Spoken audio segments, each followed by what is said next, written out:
Shalom, nous allons étudier le daf Lamed Bet dans Masechet Bava Batra. Nous reprendrons 8 lignes à la fin du daf Lamed Aleph Amoud Bet. Avant cela, nous rappelons le sujet qui était celui de la fin du daf, donc Lamed Aleph. C'était est-ce que lorsque le Bedin a tranché une halakha et que plus tard de nouveaux éléments apparaissent dans l'enquête et que au regard de ces nouveaux éléments on devrait décider autrement, est-ce que le Bedin revient sur sa décision ou pas? Il y a une première logique de dire qu'il revient sur sa décision pour appliquer la justice la plus totale, et une autre logique qui est de dire qu'on ne veut pas, entre guillemets, manquer de respect au Bedin, c'est-à-dire faire en sorte que l'image du Bedin, qui ne peut jamais se tromper, que cette image soit égratignée. Du coup, est-ce que l'on craint Ziluta des Bedin? On a vu que selon Rav Nachman, on ne craignait pas.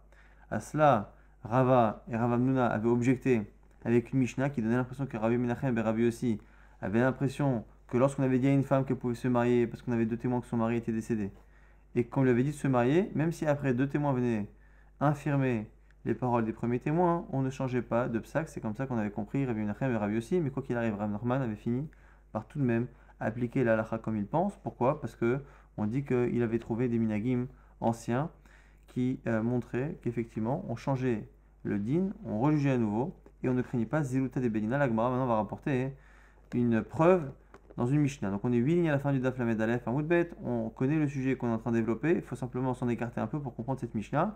Cette Mishnah rapporte plusieurs avis. On va essayer de comprendre ce que chacun veut dire. Et c'est à la toute fin de cette explication que l'on pourra déduire justement quelque chose qui est en rapport avec notre sujet. Dites-nous, c'est une Mishnah dans Masechet Ketubot. Rabbi Yehuda Omer. Rabbi Yehuda nous dit En Marlin la Keuna al pied d'Echad. On ne peut pas faire monter quelqu'un à la Keuna al pied d'Echad sur le témoignage d'un seul homme. Donc ici on parle de quelqu'un. On se demande s'il est Cohen, s'il n'est pas Cohen, ou s'il est Cohen Kacher ou pas Cohen Kacher, c'est-à-dire qu'il peut être fils de Cohen, mais donc finalement ne pas être Kacher si son père a épousé une des femmes qui lui était interdite par la Torah. Et donc du coup, En Malin la Keuna al Piedechad. Premier avis qui nous dit on ne peut pas faire monter quelqu'un à la Keuna sur la foi d'un seul témoin. Amar Rabbi Lazar vient expliquer. Et Matai, quand est-ce qu'on dit qu'on ne peut pas? Mais Makom Shesh Orin, lorsqu'il y a des gens qui viennent contredire, qui viennent s'opposer à sa cacheroute, aval bemakom chez en orerin, mais dans le cas où personne n'a réellement contesté, c'est-à-dire qu'il n'y a pas réellement de témoins qui sont venus dire quoi que ce soit, simplement c'est une rumeur. On a quelqu'un, une rumeur sort comme quoi il n'est pas Cohen, une rumeur sort comme quoi il est un Cohen pas caché, donc pas Cohen finalement. Lorsqu'on n'a qu'une seule rumeur, ça ne nous dérange pas de s'appuyer sur la foi d'un seul témoin pour le laisser à la Keuna. Ça c'est ce que nous dit Rabbi Lazar. Rabban Shimon ben Gamliel Omer, Shum Rabbi Shimon ben Azgan, Ma'alin la Keuna al pi edechad. Lui pense que l'on peut faire monter quelqu'un à la Keuna al pi edechad. Alors, la Gemara se pose la question. Elle dit quelle est la différence entre Rabbi Lazar et Rabban Shimon ben Gamliel? Pourquoi? Le premier, qui est donc Rabbi Lazar, a dit que on peut faire monter quelqu'un à partir du moment où il n'y a pas de contradicteur clair, de contradiction claire, tant que c'est qu'une rumeur, on peut faire monter sur la foi d'un seul témoin. Et on voit que Rashbag répète que l'on peut faire monter sur la foi d'un seul témoin. Donc quel est le sujet de discussion a priori? C'est quand il y a en face un héros, c'est-à-dire quelqu'un qui vient contester. Alors on va dire Rashbag ben Gamliel Aïnou Rabbi Lazar. Finalement, est-ce que Rashbag c'est pas la même chose que Rabbi Lazar? La Gemara dit non. Vechitema, tu pourrais penser que Arachad Ika Benayou, que la discussion porte sur une contestation, mais une contestation qui n'est pas si forte. C'est une contestation, mais Ar de Chad, d'une seule personne. Pourquoi? Parce que si on a quelqu'un qui est censé être Cohen, on a deux personnes qui viennent dire qu'il n'est pas Cohen. Donc c'est ce qu'on appelle une vraie contestation. Deux personnes qui viennent dire qu'il n'est pas Cohen ne pourront jamais être contredites par un seul témoin. Donc on ne peut pas, s'il a été contredit par deux personnes, s'il a été rendu pas souple par deux, on ne pourra jamais avoir de discussion. Est-ce que on pourra le faire monter sur un seul témoin? Donc du coup, la seule discussion qu'on peut avoir éventuellement, c'est lorsqu'on a ce qu'on appelle un harar, une contestation, mais une contestation avec une seule personne. Et ce serait ça la marloquette. Rabbi Lazar Savar, Achad. Rabbi Lazar, il pense que même une personne, c'est déjà harar, c'est déjà une contestation. Mais Rashbag, Savar, harar trait. Et lui, il pense que non, harar, c'est trait. Et donc ce serait ça du coup la marloquette, c'est ce qu'on propose en tout premier lieu. C'est-à-dire que, donc Rabbi Lazar vient nous dire que on peut faire monter quelqu'un à la Keuna sur la foi d'un seul témoignage lorsque le témoignage d'une personne vient s'opposer à une rumeur. Si par contre, il y a une contestation avant, et évidemment pas une contestation de deux, parce que sinon c'est évident que un ne pourra pas contredire deux. Quand il y a une contestation de un, Le chidouche, c'est qu'on ne peut pas, du coup, s'opposer avec un seul témoin face à un témoin qui a fait un har. Viendrait Rashbag, il dit non. Finalement, comme ce har, c'est qu'une personne qui a contesté, ça ne vaut pas plus qu'une rumeur. Et donc, du coup, Marim le Kiona al Piedechad. La Gemara dit non, c'est impossible de dire cela. Pourquoi? Parce que Vehama Rabbi Yochanan a dit les divrei hakol, sans discussion, tout le monde est d'accord que qu'on ne peut pas valider une contestation à moins de 2. Donc, si contestation il y a eu, c'est à moins de 2. C'est à 2. S'ils sont moins de 2, il n'y a pas de contestation. Donc, la Gemara, encore une fois, essaye de comprendre, ça va être quoi le cas. Et là, artré, donc forcément c'est 2. Chabema askinan, quel est alors du coup ici le sujet? C'est un cas où on a une présomption que le père de ce bonhomme est Kohen. Venafak alekala, et sort sur cette personne-là, sur le fils, une rumeur des Ben Grusha ou Ben Chalutza, que finalement sa mère à lui était divorcée ou avait reçu une Chalitza dans le cas d'un hiboum. Et donc du coup, l'enfant, qui est celui dont on parle, n'est pas caché à la Keuna. Ve'artiné, et donc du coup, à cause de cette rumeur, simple rumeur, on l'a descendu et on lui a demandé de ne plus faire Birkat Kohanim. Ve'atar edechad, vient un seul témoin, et Ve'amar de Kohenu, il dit non, il est Kohen. Ve'askiné, et on le remet à nouveau à la Keuna. Ça, jusqu'à présent, tout le monde est d'accord qu'à partir du moment où il n'a été exclu de la Keuna que sur la foi d'une rumeur, c'est sûr qu'un témoin, c'est mieux. Alors, quel est du coup le cas? Ve'atu betre, maintenant viennent 2 témoins. Ve'amre de Ben Grusha v'chalutzahu, redisent dans ces 2 témoins qu'il est bien fils de divorcé et donc il n'est pas caché à la keuna. Ve'artiné, à nouveau on le redescend. Ve'ata edechad, et revient maintenant un témoin. Ve'amar de Kohenu pour dire qu'il est Kohen. Comment ça fonctionne? Quelqu'un qui a priorité Kohen. On a une rumeur comme quoi il n'est pas, on le descend. Un qui vient dire qu'il est Kohen, 2 qui viennent dire qu'il ne l'est pas, et 1 qui vient à la fin redire qu'il est Kohen. La question, ça va être, est-ce que justement on additionne le premier et le dernier? Le premier témoin dit qu'il est vraiment Kohen, le 4e dira aussi qu'il est vraiment Kohen, donc ça fait 2, mais 2 comme ça, séparés par un témoignage uniforme au milieu de 2 témoins qui viennent dire qu'il n'est pas Kohen. Alors du coup,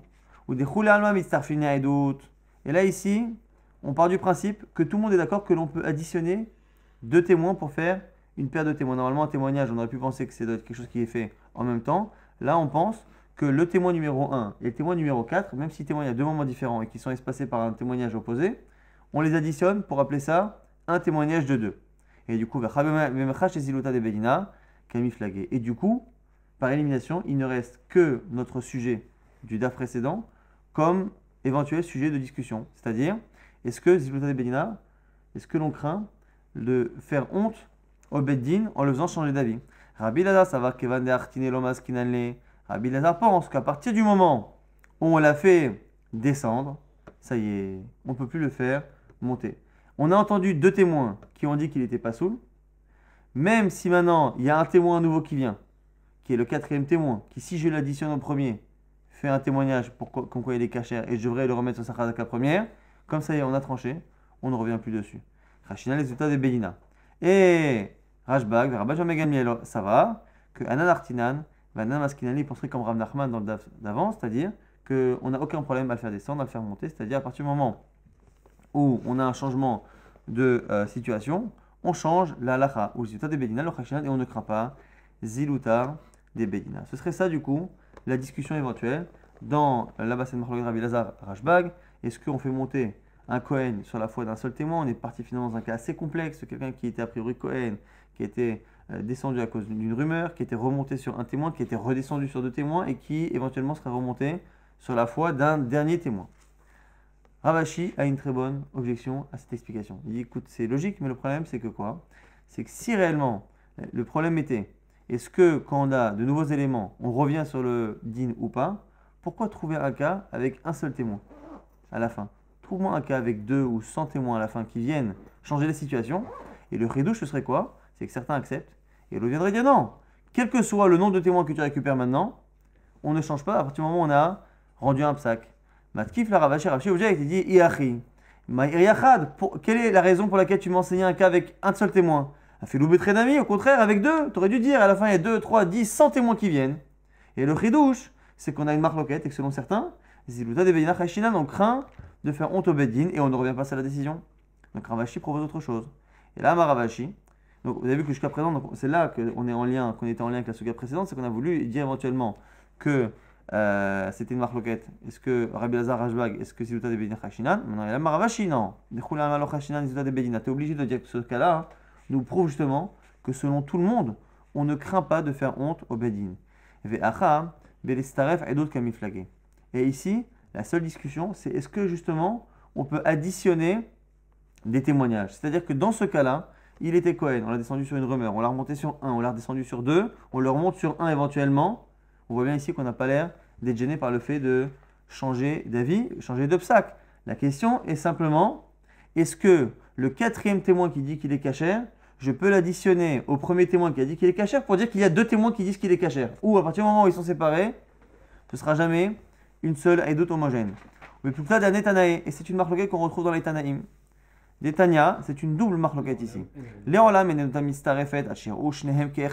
au sujet de la vision. On ne peut additionner le témoignage de deux personnes, on ne peut le faire que s'ils ont vu ensemble.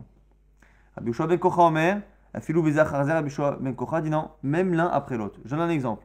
On a quelqu'un qui est en train par exemple de prêter de l'argent, et il y en a un qui a assisté au début, et l'autre il assiste à la fin. Ils ont les deux, par rapport à ce qu'ils ont vu, une preuve qu'il y a eu ce prêt, ou qu'il y a eu cet achat, ou qu'il y a eu cette action. Simplement, ils n'ont pas vu au même moment.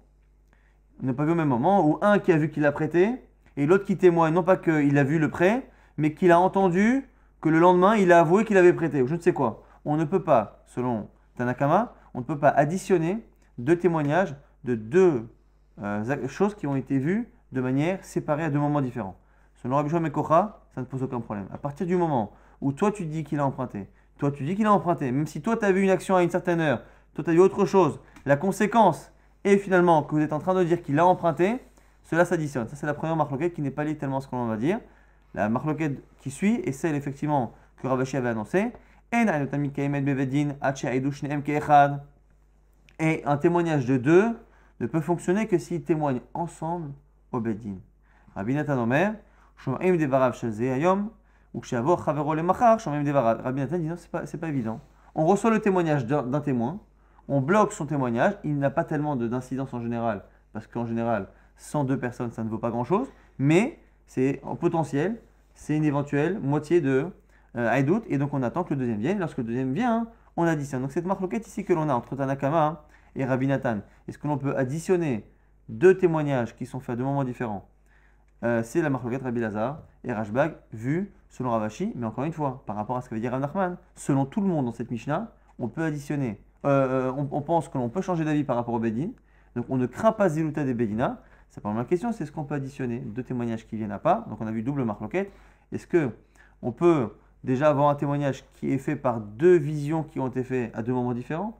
Et au-delà de ça, est-ce qu'on a besoin forcément que les deux témoignent au Bedin en même temps, ou est-ce qu'ils peuvent le faire de manière séparée? Ça marche être Rabbi Lazar Rajbag, ici Tanakama et Rabbi Nathan.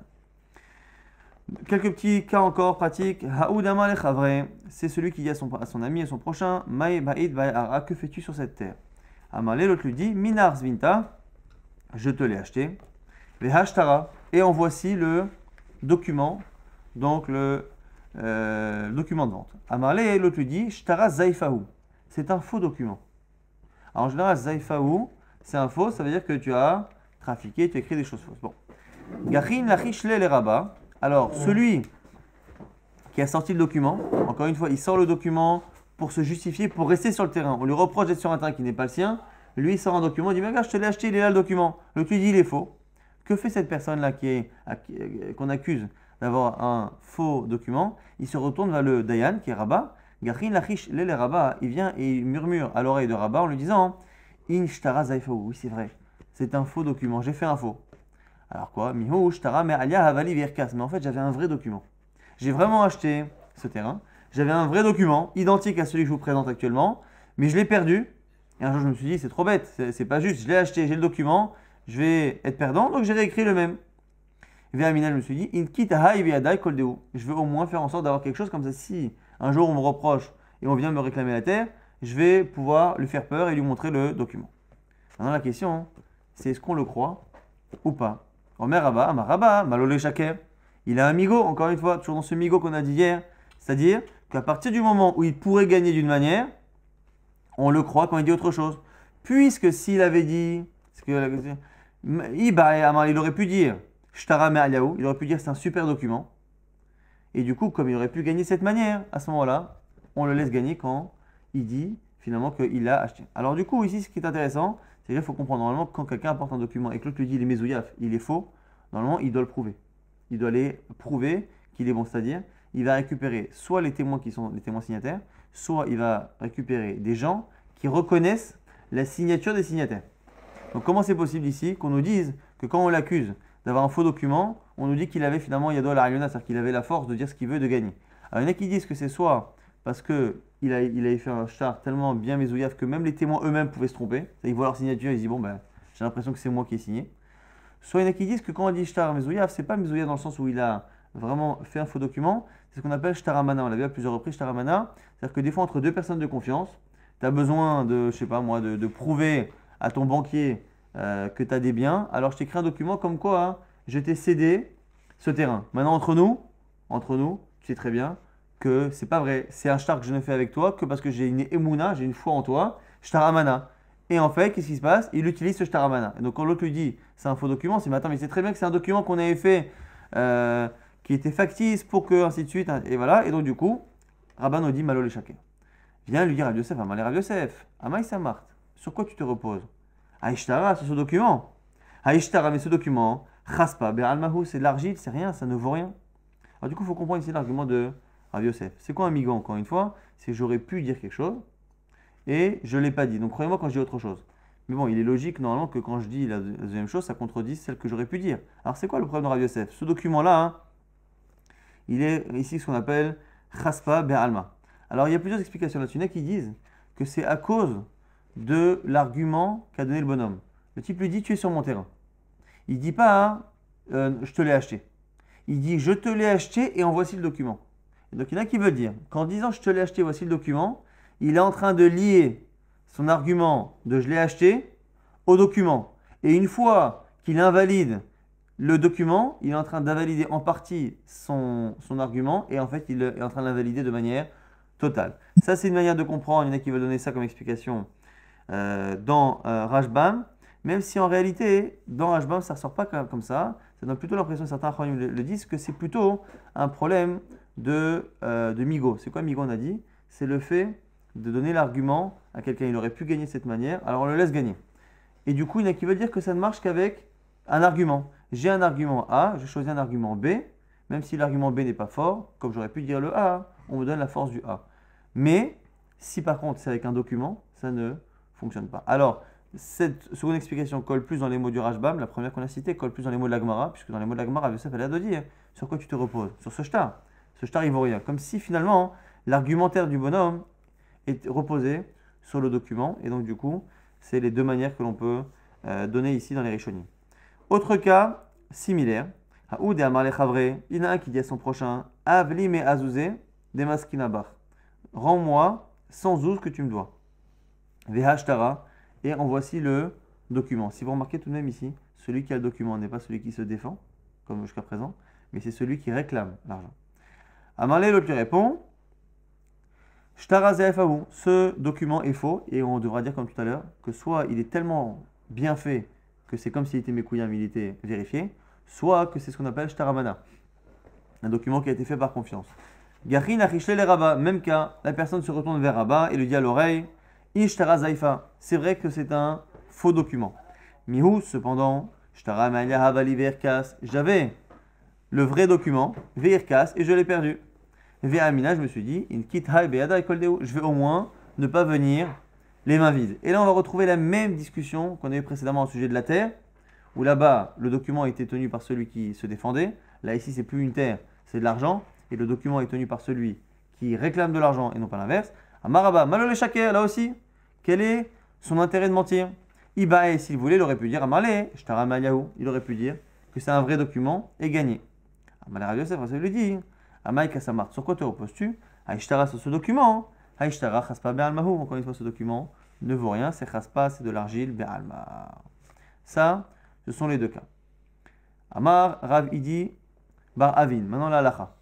Ilcheta kevate de Rabba be'ar'a, ve ilcheta kevate de Rav Yosef bezouzé. La halacha est comme Rabba dans tout ce qui est problème immobilier. Ilcheta kevate de Rav Yosef bezouzé. Et dans le cas là-bas sur l'argent, la halacha est comme Rav Yosef. Alors ici c'est intéressant parce que ça paraît anodin cette phrase, mais c'est pas du tout anodin. Il y a un grand Tosfot qui parle, il y a un Tosfot qui parle de cela, et c'est une grande question. Déjà a priori, on a une contradiction. On a vu que c'est la même logique dans les deux cas. Donc si je tiens comme rabbin dans le premier, pourquoi tenir comme Rav Yosef dans le deuxième? Et inversement, soit je tiens un migo dans un cas où le document, selon l'aveu de la personne, est un faux document, soit je maintiens le migo, soit je le maintiens pas, mais je ne peux pas faire de distinction entre l'un et l'autre. La preuve, c'est que Rabba et Rav Yosef ont exactement dit la même chose dans les deux cas. Donc qu'est-ce qui fait que Rav Idi Bar Avin a fait finalement une sorte de pshara? Il a tranché comme l'un dans certains cas, hein, et comme l'autre dans d'autres cas. Selon Tosfot, ce qui ressort dans une des explications en tout cas, c'est qu'on avait dit, qu'on a expliqué le migo hier, que normalement migo, on ne dit pas migo leotzi. On ne peut pas utiliser migo. Crois-moi que je dis ça parce que j'aurais pu dire autre chose. On ne peut pas dire ça pour réclamer de l'argent à quelqu'un. On peut dire ça pour se défendre. Or, dans le cas justement de l'argent, qui a le document qui est faux, mais qui aurait pu passer pour vrai et qui aurait pu finalement dire ce qu'il veut, c'est celui qui réclame. Rends-moi mes 112 avec ce document. Quand on lui dit qu'il est faux, il dit c'est vrai, il est faux, mais j'aurais pu dire qu'il est vrai et avoir cet argent. Et du coup, selon Tosfot, une raison pour laquelle on ne tient pas comme ça dans le cas de l'argent, c'est parce qu'on ne dit pas migo leotzi. Ça, c'est une explication de Tosfot. Il y en a une autre qui est très intéressante également. C'est qui veut dire que non. Pourquoi on a tranché comme l'un et comme l'autre? C'est parce qu'en fait, on ne savait pas comme qui trancher. On a une marque Rabba Rav Yosef. On ne sait pas comme qui trancher. Et donc, ce qu'on va dire, Velcheta ke Rabba be'ara. On tient la lacha comme Rabba dans la terre. Pourquoi? Parce qu'on laisse la terre là où elle est. Velcheta kevate de Rav Yosef. Et la lacha comme Rav Yosef, bezoué dans l'argent. Parce qu'on laisse l'argent où il est. Rappelez-vous qu'on avait relevé au tout début du cas que dans le premier cas, c'est celui qui est sur le terrain et qu'on veut sortir du terrain, qui sort le document et qui a donc le migo. Et dans le cas de l'argent, c'est celui qui réclame de l'argent, qui a un document sur lequel il a un migo. Et donc du coup, dans le cas de la terre, sans trancher, est-ce qu'il y a migo, il n'y a pas migo, comme on ne sait pas comme qui trancher, dans le cas de la terre, on laisse là où c'est. Dans le cas de l'argent, on laisse là où c'est. Alors ça relève une question qui est intéressante, c'est qu'on a dit normalement que le principe, même tout ce périple de Cheskat Abatim, de la Chazaka de 3 ans, on avait dit qu'en introduction, ça n'existait cette Chazaka de 3 ans que parce que la Chazaka habituelle sur un objet n'existe pas dans les terrains. Dans un objet, il y a une discussion. Je ne sais pas si tu l'as acheté, je ne sais pas si tu l'as volé, si tu l'as hérité, quoi qu'il arrive. Dès que je ne sais pas, qu'est-ce que je fais? Je dis l'objet reste dans la main de celui qui l'a. Ça n'existe pas dans un terrain. Un terrain n'est pas dans la main de quelqu'un.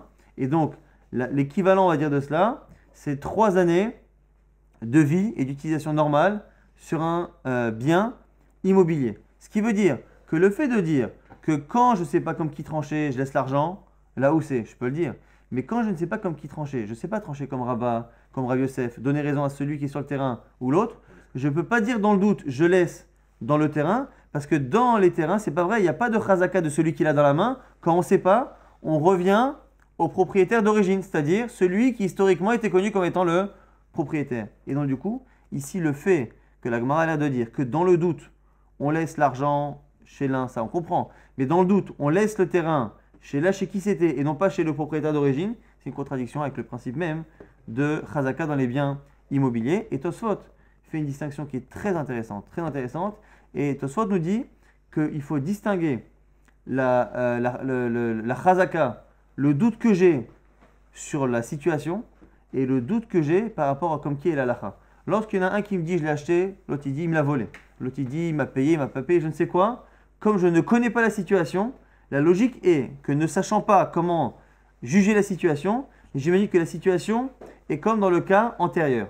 Ça, on le fait avec des biens mobiliers, mais on ne peut pas le faire avec des biens immobiliers. Dans le cas ici, on a affaire ici à un safek, le safek n'est plus quelle est la situation. La situation est, la question est comme qui est la lacha. Et le fait de ne pas savoir si la lacha est comme Rabba Rav Yosef, on n'a aucun problème à dire voilà, dans le doute, qu'est-ce qu'on fait? On s'abstient. C'est-à-dire qu'on ne touche rien. Le Bedin s'écarte du sujet parce qu'il ne sait pas trancher. Si par contre, il avait un doute sur la situation, quand je ne sais pas comment la juger, dans un cas d'un bien immobilier, je ne laisse pas la situation comme elle est, je reviens à la situation antérieure, c'est-à-dire au propriétaire connu historiquement. Nouveau cas, Haou Arba, ici c'est un rêve. Donc quand on prête de l'argent, on a souvent besoin d'un garant et le garant est responsable et parfois peut être amené à payer à la place de l'emprunteur. Haou Arba, donc c'est un rêve. Damal Lové qui revient voir l'emprunteur et il lui dit écoute, j'ai payé pour toi, maintenant il faut que tu me rembourses. Avli me Azouzé, des parats, il est mal il a rends-moi les 100 zouz que j'ai remboursés à ta place il y a quelque temps. Vehashtara, et voici le document qui prouve effectivement que j'ai bien remboursé le document à ta place. Le prêt à ta place. Amalé lui dit, la ferarti, il lui dit, mais attends, mais je t'ai déjà remboursé. Donc l'emprunteur qui a été aidé par son garant dit qu'il a déjà remboursé son garant. Alors que lui dit, Amar, lavadart, Jacqueline Minaï, elle me dit, oui, c'est vrai que tu m'as remboursé, mais tu m'as repris l'argent. Donc imaginez le cas, il y a une personne qui emprunte et il y a un garant qui vient rembourser. Donc maintenant, le conflit est entre le garant et l'emprunteur. Le garant veut récupérer son argent et il a un document. Quand l'autre lui dit, mais attends, c'est marrant, c'est vrai que tu as encore le document qui montre que tu as remboursé, mais entre nous, tu sais très bien que moi, je t'ai déjà rendu cet argent. Il dit, oui, c'est vrai que tu me l'as rendu. Donc normalement, ce document que j'ai dans les mains ne vaut rien, puisque c'est un document qui dit que moi, le garant, j'ai remboursé, et donc moi, le garant, j'ai le droit de te réclamer de l'argent.